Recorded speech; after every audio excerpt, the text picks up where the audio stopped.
2022년에 한국에서는 넷플릭스나 유튜브처럼 온라인으로 여러 장르의 매체를 볼 수 있는 서비스가 유행이죠.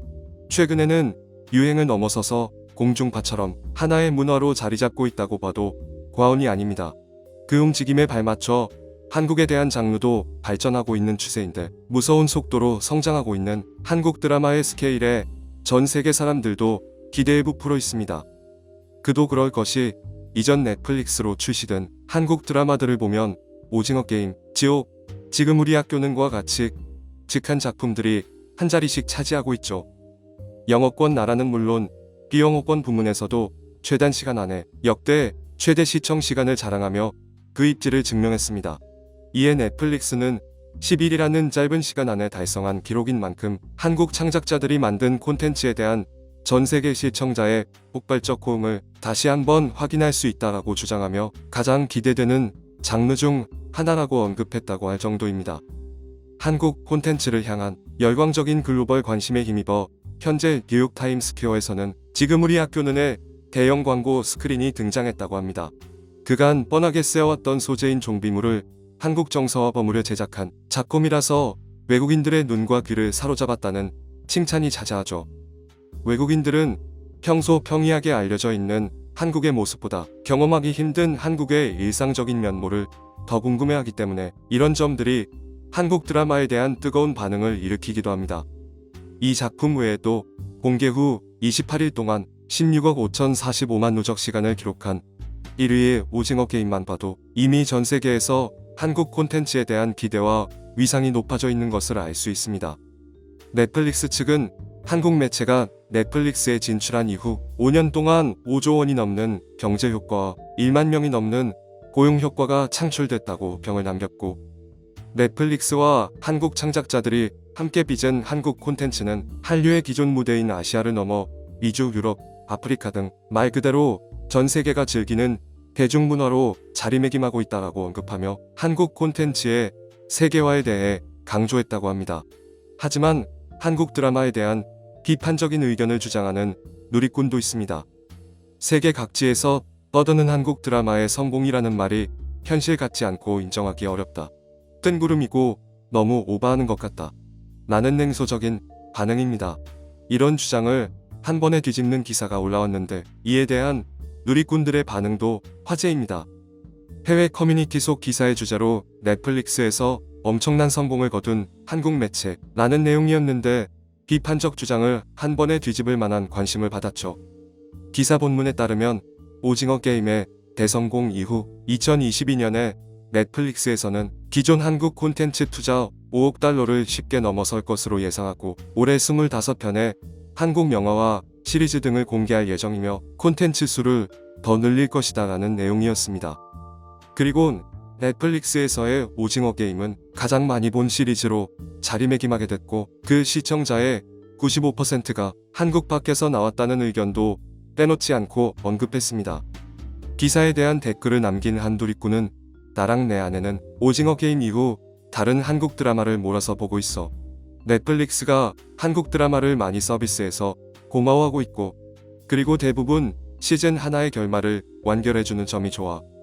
난 어려서부터 한국 영화를 봤는데 10대 초반부터 20대 초반까지 왜 그런 영화들을 보냐고 이상해 하더라고. 그랬는데 요즘은 한국 TV와 영화가 급성장하고 있는 것 같아. 보기 좋고 계속 잘 됐으면 좋겠어 라며 한국 콘텐츠에 대한 애정을 아낌없이 보여줬습니다.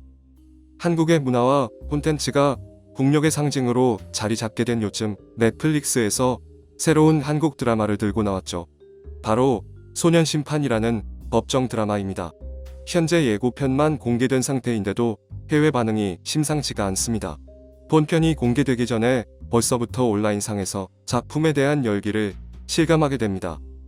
소년심판은 소년범을 혐오하는 판사가 한 지방법원 소년부에 새로 부임하면서 벌어지는 휴먼 법정 드라마라고 하죠. 만 14세 미만의 형사 미성년자는 형벌이 아닌 보호 처분을 받게 되는 촉법소년 법령 이슈를 중심으로 위험 수위에 도달한 청소년 범죄와 이를 둘러싼 어른들과 사회의 책임에 대한 이야기를 풀어낸 작품입니다. 이 작품은 홍종찬 감독과 김민석 작가의 치열한 취재 끝에 완성된 이야기로 진정성 깃든 연기를 자랑하는 김혜수, 김무열 배우의 열연과 함께 스틸 영상이 공개된 상태입니다. 소년범에게 죄의 무게를 알려주기 위해 단호한 처분을 내리는 심은석 판사와 강한 처벌만이 정답은 될 수 없다고 하는 차태주 판사. 이 두 사람이 보여주는 각기 다른 시각과 처분은 소년범죄를 바라보는 사회의 시선을 대변한다는 서사를 풀어낼 것이라는 반응을 이끌어내고 있죠. 우리 사회의 어두운 면을 비추며 묵직한 카운트 한 방을 날릴 예정인데 이에 대한 해외 반응이 아주 뜨겁습니다. K-드라마에 대한 관심이 하늘을 뚫고 있는 시기에 소년 심판은 과연 지금까지 나왔던 역대 넷플릭스 작품들을 뛰어넘을 성과를 낼 수 있을까요? 해외 네티즌들 사이에서도 작품에 대한 감론을 박이 엄청나다고 하는데 영상을 본 외국인들의 반응에 대해 살펴보겠습니다. 이건 정말 전보유망한 OMG에 분명 10대들이 너무 못되게 구는 걸 보게 될 거야. 영국에서 점점 더 심해지는 칼범죄와 다른 사람들 앞에서 범죄를 저지르고 더 이상 신경 쓰지 않는 것이 인기를 끌고 있습니다.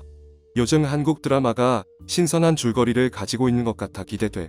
이거 멋져 보이고 너무 좋아요. 김혜수는 정말 대단한 배우예요. 어린 나이에 감히 범죄를 저지르 다니는 소름이 돋았어. 비한국인들에게 이것은 많은 범죄가 심지어 심각한 범죄에도 영향을 미치지 않는 한국의 엉망진창인 소년법에 매우 논란이 많은 상황에 기초하고 있어. 한국 국민은 늘 이런 관용에 분노하며 법 개정을 요구하지만 해가 갈수록 변경 사항은 영향을 받지 않아. 한국 드라마는 택시 운전사부터 고등학교 종비, 청소년 식료품까지 많은 것을 탐험하고 있어. 그들은 단지 모든 직업과 산업에 대한 이야기를 계속해서 만들어내고 있지. 그들이 아직 탐험하지 않은 게 있나? 심지어 미래형 법정, 대기업, 운동선수, 모든 것에 대한 이야기까지 가지고 있어. 와우, 아이디어가 바닥나진 않네. 참 좋다. 이것은 한국에서 심각한 문제이고 많은 선진국에서는 청소년 범죄자들이 심각한 범죄를 저질러도 성인으로서 처벌받지 않아. 우리나라에서는 미성년자가 심각한 범죄를 저지르면 아무도 그를 다시는 볼 수 없을걸. 한국 드라마 시리즈가 오직 남자친구, 여자친구에 대한 이야기만 전부가 아냐. 그들은 언젠가 할리우드를 지배할 거라고 확신해. 소년범들이 나이 때문에 중대한 범죄를 면제받는 것은 정말 말도 안 돼. 여기서도 심각하다면 그들은 성인이 되어 재판을 받게 될 거고 그들의 젊음과 작별을 고할 거라고 확신해. 매우 흥미롭다. 근데 난 이 작품이 가난한 범죄자들의 청소년 범죄도 커버할 수 있는지 아니면 부유한 범죄자들만 커버할 수 있는지 알고 싶어. 너무 대조적인 표현인데 이번 드라마에서도 그런 모습이 나올지 궁금하다.